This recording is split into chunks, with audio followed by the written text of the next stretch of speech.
Well, hello, all you boys and girls out there in TV land. Long time no see. It's your old pal Justin here. And this isn't a first time I ever saw. This isn't a review, and well, I guess it is in a way. But it isn't a DVD update. It's basically a little video I wanted to put together, basically just to talk about my top 5 favorite films of all time. These are the 5 films that I can watch again and again and again. These are the 5 films that I love more than any other film. And you probably wonder, why 5? You know, most people do like a top 10 or something along those lines. But quite honestly, I have a top 10 at the moment, but the other 5, in the, basically, movies 6, 7, 8, 9, and 10 can often change. And, it often depends on my feeling, but my top 5 never changes. So I figured, why make a top 10 video when I might have to redo the other 5 at a later time? But no. For all intents and purposes, this is my top 5 favorite films of all time. These are the 5 movies that I love more than any other film. And they're in no particular order, save for number 1. But in the spirit of course, making it a top 5 video, I might as well number them. So here it is, Justin's top 5 favorite films of all time. And at number 5, we have Jaws. Now, Jaws is, quite honestly, potentially the most perfect horror film ever made. And yes, I will go on record to say that. Jaws is indeed a horror film. And a lot of people don't really seem to get that, or they seem to dispute that. I mean, you have a movie about a small seaside community, and a giant shark comes in and starts eating people. So, a couple lone do-gooders all band together. Well, can't exactly say do-gooder, Robert Shaw isn't exactly the squeaky clean image of goodness in the movie. But it is, and they go and they try to stop it. It is a monster movie, plain and simple. But here's the thing that seems to make people hesitant to call it a monster movie, is because it is really, really good. It is spectacularly written. It's beautifully shot. It's in an epic scope. The score, might I add, is one of my favorite film scores of all time, making Johnny Williams one of my favorite composers of all time. It is an absolutely brilliant movie, and one of the few cases that I can honestly say that I like the movie more than the book. Yes, feel free to crucify me if you like, or strike me down, but I think Jaws the movie is actually, not only is it better than Jaws the book, it's a lot better. And this is not exactly to give any criticism to the book. The book is well written, and it's an intriguing story, but it is a very, very different story. In fact, in the book, the shark at times almost seems like an afterthought. There's a whole lot of other stuff going on with the characters, I don't want to give too many spoilers away, but there's things involving the mob and just other bureaucratic nonsense that seems to drive the focus, not only just kind of inch it away, but actually divert focus away from the fucking shark. And there's not as much exposition in the book. In the book, you see this long, drawn-out meeting with Quinn in which they make their arrangements to go out and kill the shark. And then you see them actually leave Amity and see them go out. In the book, all of a sudden, boom, they're in the ocean. They're at sea on the Orca with Quint, who is only passively mentioned a couple times in the book, and maybe he might have appeared in one scene, but a lot of scenes in the movie don't even exist in the book, and a lot of the scenes that are very, very different. And once again, not to discredit the book at all, or Peter Benchley. It's a fine novel, but it is nowhere near as good as the movie. I have seen very few genuinely scary movies. And now we're coming back to the point when I say that this is the perfect horror film. Because incredibly believable. There's no stalked boogeyman. There's no weird disease. And it's even, and as a lot of movies dealing with serial killers, of course, are realistic, but it's still one of those things that's a little more hard to swallow. But this is just purely a thing of nature. It's a thing that does exist, a thing that has been recorded. And I think that's what makes it a perfect horror film. And it's, in my opinion, a horror film has to at least do something that's intent is at least to scare the viewer. Scare, shock, or frighten the viewer in some kind of horrific way. And tell me Jaws doesn't do that. Tell me that the opening scene in which that young girl gets eaten out at sea, tell me that's not absolutely goddamn terrifying. Because you'd be wrong. It is. And that I also want to point out that that's one of my favorite scenes in film history, and probably my favorite scene in the movie, or at least one of my favorite scenes. My two favorite scenes in the movie, two. The first being right in the beginning when she goes and all of a sudden she feels that nip and all of a sudden she gets bit and she starts getting dragged around and around through the water, just pulled and yanked and viciously tossed this way and that way. And then she looks up and she says, "God, please help," as she's sucked down, not sucked, but pulled down into the water, never to be seen again. That is one of the most powerful scenes I've ever seen in a movie.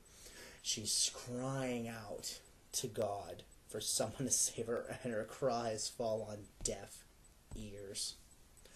I can't imagine more powerful symbolism against the existence of God than that scene. And I don't even want to see his evidence, because that's not it, because I could be misconstruing it from the director's intention, but what it spoke to me is she cried out for help to a God that either is not there or simply does not care. And my second favorite scene in the film is when Sheriff Brody, played by Roy Scheider, and he comes to his son who's on the beach and almost drowned, almost was eaten by the shark, and the kid narrowly escapes with his life, and he looks out into the water, and you can't help but imagine he's thinking, I'm going out and I'm not coming back until that shark is dead. Two favorite scenes in the movie. One of my favorite movies, a movie I can watch again and again and again. It is, in every sense of the word, it is a classic and should be respected as such.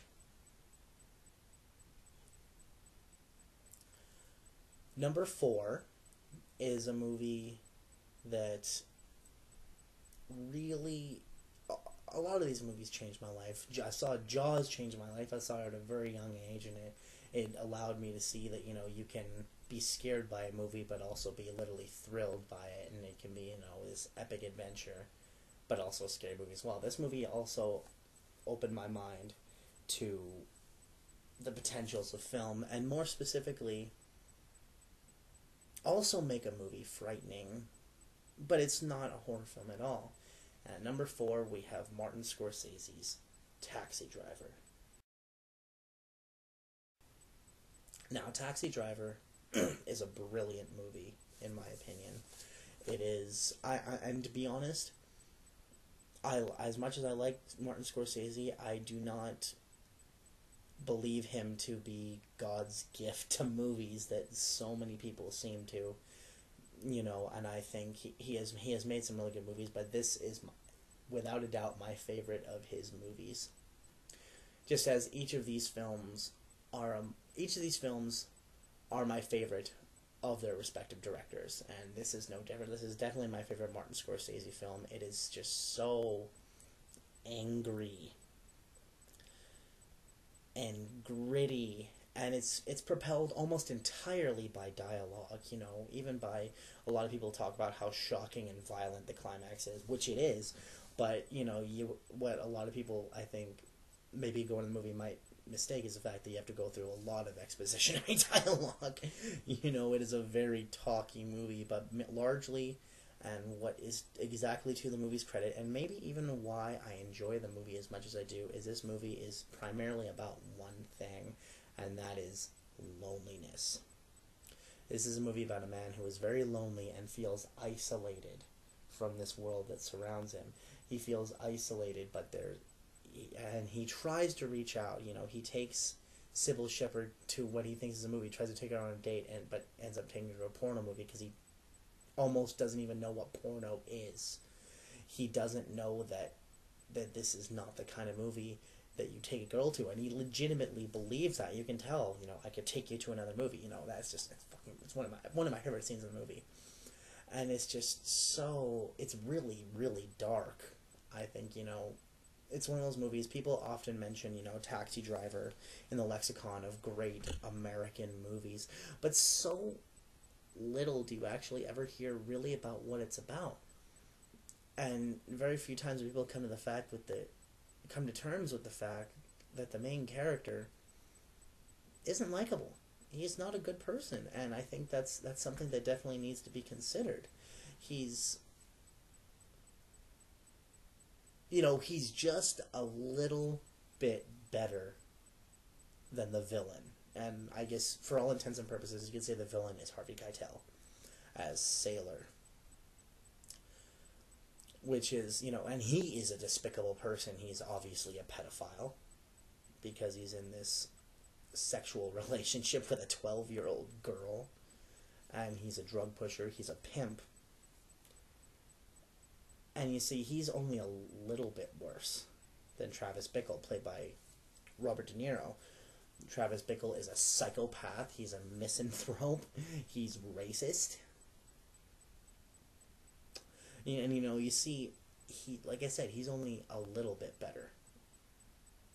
Because he does see good in Jodie Foster's character.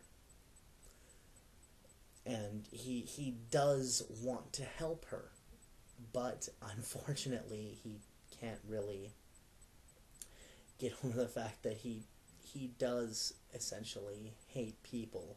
You can see him, he gets more and more angry, and until, of course, near the end, which everybody remembers, that he shaves his head into a mohawk. And not a lot of people got it. People thought it was supposed to be symbolic of his descent into madness. People thought it was supposed to be just because he's crazy, but they do make reference to the fact that he was a Marine in Vietnam and he was honorably discharged.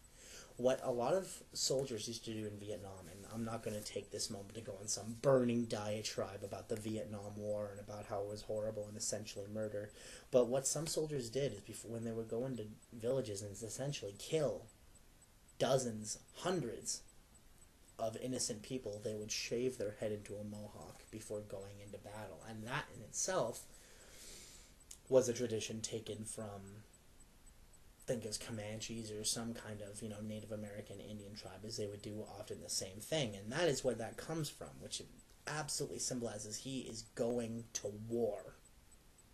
He is going to kill someone. It doesn't matter if they're innocent, doesn't matter if they're guilty. He is going to kill people. And he is at war. He is battling, and that is exactly what he's doing. And I think the movie is absolutely brilliant. That one little bit after he's gotten shot and he's killed all those people, and the police come in, he's covered with blood, and he just puts his hand to his head and goes, after, of course, trying the real gun and finding out it's empty.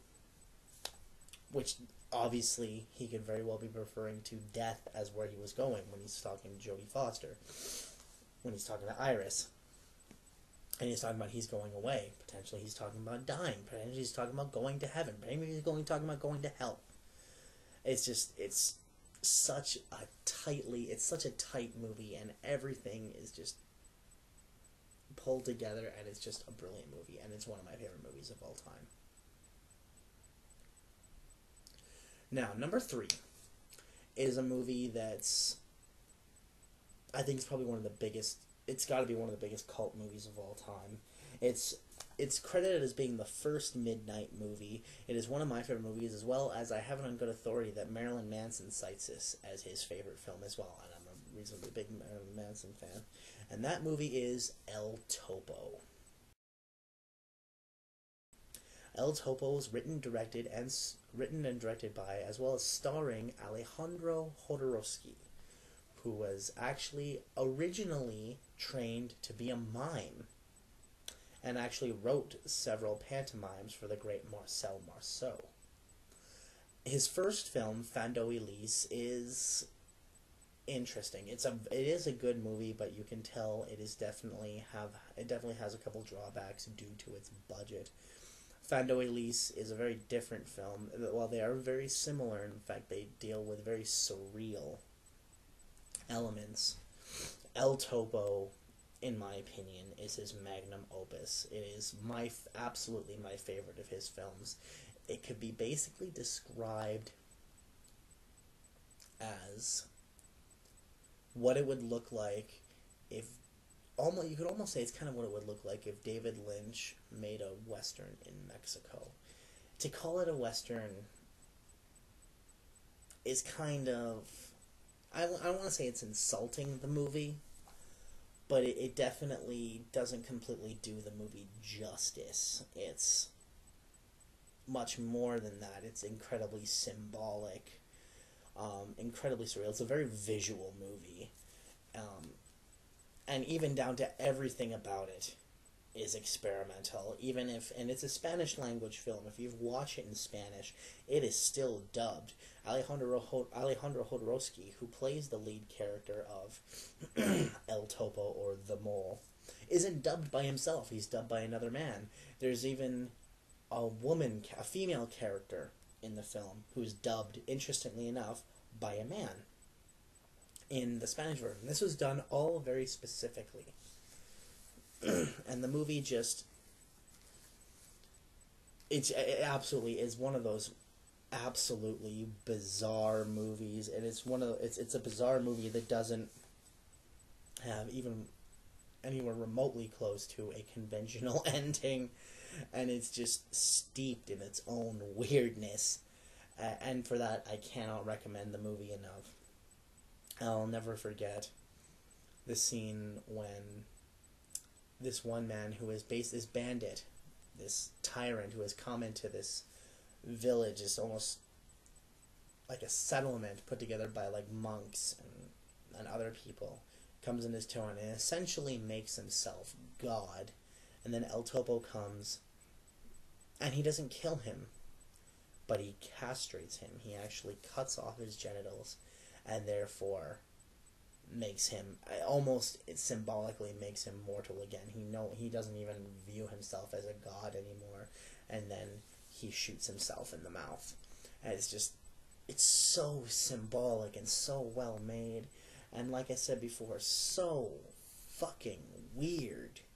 This may be one of the weirdest movies I've ever seen. And there's so many things in it that you can't help but go, what? Especially upon first time viewing it. El Topo, through the first 15-20 minutes, he travels around with his son as his companion. Now, his son, interestingly enough, is, in the film, about 8 years old, maybe younger, and completely naked, save for a pair of shoes and a hat. Now, that would probably, a lot of viewers would find that off-putting, and rightfully so, but if you can just stick with it through all this stuff, you will thoroughly enjoy the film, I guarantee it. And number 2, getting up there, is a film in a way in a similar vein to El Topo. It is an incredibly surreal film. However, it is in a lot of ways, people have called it the granddaddy of surreal filmmaking. This is when experimental filmmaking, surreal filmmaking, it all came over to this side of the pond, and this is when this kind of storytelling really ingrained itself, at least in North America. And this is the movie that brought forth this director who would be forever, I don't want to use the phrase pigeonhole, but forever become synonymous with surrealism in film. And that, ladies and gentlemen, is David Lynch, and this is my favorite of his films, Eraserhead. And I'm not going to get into what I think Eraserhead is about, because that's a video in and of itself. And I'm not going to get into different meanings and David Lynch's views on the film. What I'm going to say is this is one of the... It may very well be the strangest film I've ever seen. And I say that because it makes sense in that it doesn't. The viewer is given a very, very loose storyline that's basically explained in the first 20 minutes of the movie. But you can, and I'm not going to go into what it's about. You can give whatever minor plot there is in the movie, and it doesn't come even close to describing the movie. Basically, you can describe the movie as a dream, and more particularly, almost like a nightmare. In the fact that it makes very loose sense, but it all is very, very personal. One thing you can notice while going from one person to the other who has seen Eraserhead is it can mean different things to different people. A lot of people derive different inspirations from the movie, and it speaks to them differently than it does to the next person. And that, I think, can be truly... I think that truly goes back to the fact that David Lynch did not formally want to be a filmmaker. David Lynch oftentimes doesn't even consider himself a filmmaker. What he considers himself is an artist, and I think that is absolutely right. I think Eraserhead is the filmic equivalent of a painting. It is something very personal, and it means something to him. And he has not actually come out and really mentioned what it's about. You can guesstimate, and you can kind of think about it to yourself and think about what it could have meant to him, but it'd be hard to know what it meant to him unless you know him. I do not claim to know David Lynch. But I have a couple theories, but I'm going to leave them once again for another video. Basically, this movie touches on a lot of different subjects about urban expansion, industrialization, loneliness, once again, not unlike Taxi Driver, fatherhood, and just wanting to be... Everybody has that happy place. Everybody has that place where where the world makes sense. And this is simply about... There are certain things about someone wanting that. The film is filled to the brim with strange, surreal imagery. And I know I'm throwing that word around, surreal, a lot, but I really can't think of another word to describe it. It's absolutely brilliant. It's a spectacle to behold. And it's just... It's easy to say. If you know me and then watch the movie, it's probably not hard to understand why I would love the movie. It's unpleasant. It's strangely monochromatic, and it's just... I think it's beautiful. It's a beautiful film. It's a movie that could be about everything, and it's a movie that could be about nothing. Easily one of my favorite films of all time, from one of my favorite directors. That's Eraserhead. And now the number one. That's right. This is it, folks. The big one. This is the one movie that I like more and love. Not even like love more than any other film in the world. This is the one movie, the bar by which all other good movies are measured. And I've mentioned it before, so it's not going to be any surprise. Definitely not to anybody who actually knows me. My number one favorite movie of all time is Batman and Robin. I'm kidding. I fucking hate that movie. No, my favorite movie of all time is George A. Romero's 1978 masterpiece, and I'm thinking the word masterpiece might even be an insult in and of itself, Dawn of the Dead. In my mind, this movie is just perfect. There is not a single thing I would change about it. I enjoy it every single time I watch it, and I've never gotten bored of it. I've watched this movie 3 times in a day. Now, bear in mind, it's a 2-hour movie.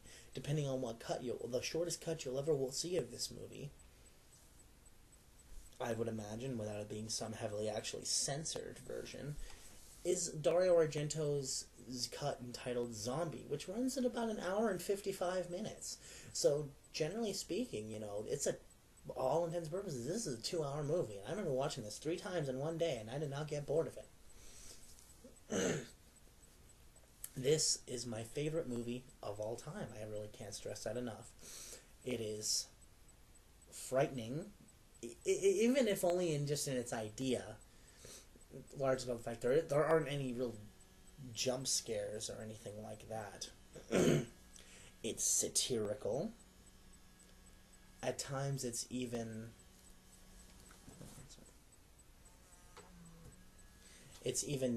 actually out and out funny.